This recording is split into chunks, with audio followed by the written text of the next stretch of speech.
Hindi lahat ng tirahan ay tahanan at may mga espasyo na kahit walang tao ay hindi kailanman bakante. Ito ang kwento ng isang murang condo unit at ng sumpang naninirahan sa loob nito.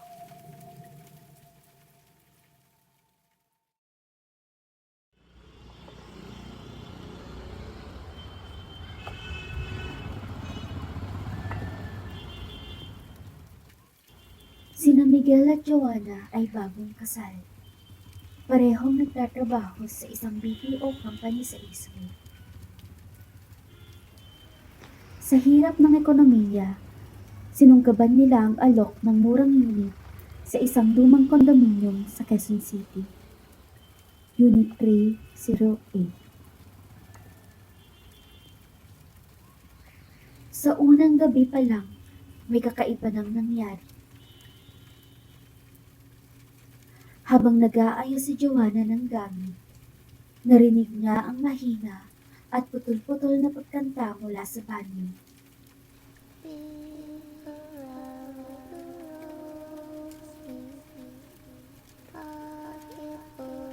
Akala niya si Miguel ang nagbibiro, pero paglingon niya, tulog na ito sa sofa.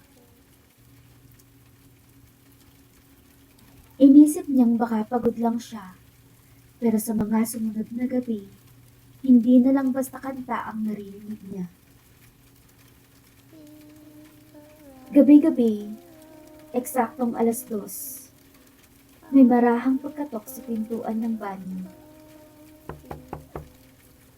Minsan mahina, minsan parang may galit.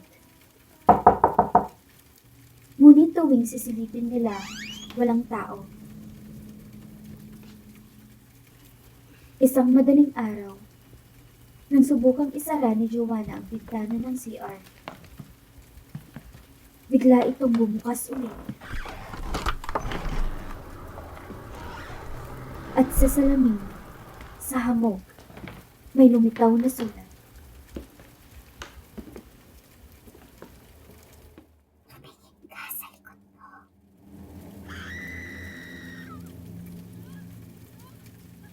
Nag-usisa si Miguel sa matandang janitor.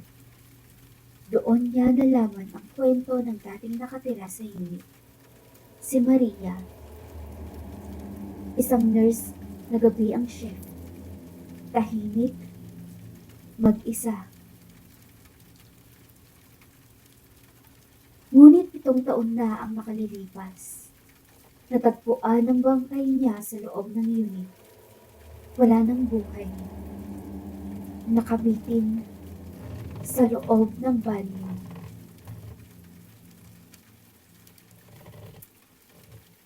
Habang lumilipas ang mga araw, unti-unting nagbabago ang ugali ni Joanna. Hindi na siya makatulog. Laging wala sa sarili. Parang laging may kausap kahit mag-isa.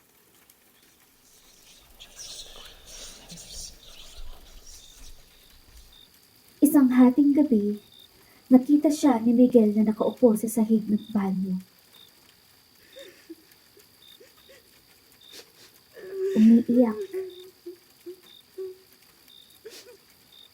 Nang tanungin niya kung bakit, ang sagot ni Joanna. Sabi niya, siya raw dapat ang nandito. Hindi raw ako karapat-dapat.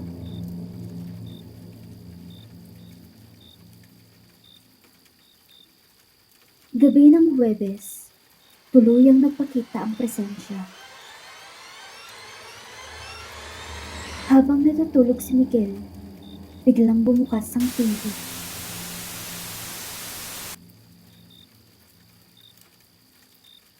Sa loob ng banyo, narinig niya ang paghampas ng shower curtain. Kinaumagahan, wala nang pag-aalinlangan. Umalis sina Miguel at Joanna, hindi na sila lumingon. Iniwan nila ang susi sa ilalim ng pinto ng admin office. May sulat. Hindi na po kami makakatagal, pasensya na.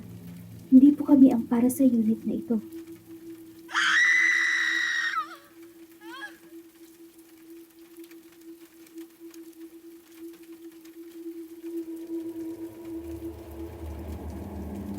Hindi lahat ng tirahan ay ligtas at minsan ang mga dingding ay may kakayahang magsalita.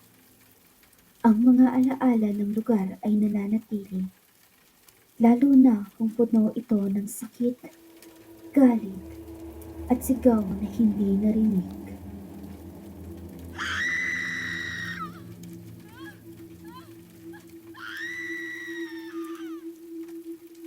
Sa murang halaga, may kapalit. Sa tahimik na paligid, may lihim. Sa bawat kwarto na walang kwento, baka ikaw ang isusunod. Kaya bago ka tumira sa bagong lugar, magtanong. Dahil minsan, ang bahay mo ay bahay rin ng iba.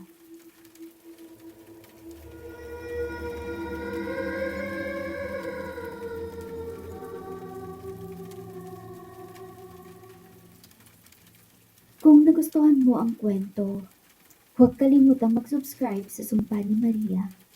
Bawat linggo, isang bagong kwento ng dilim, sumpa at kababalaghan. Hanggang sa muli, at tandaan, sa bawat sulok ng gabi, may Maria na nagmamasid.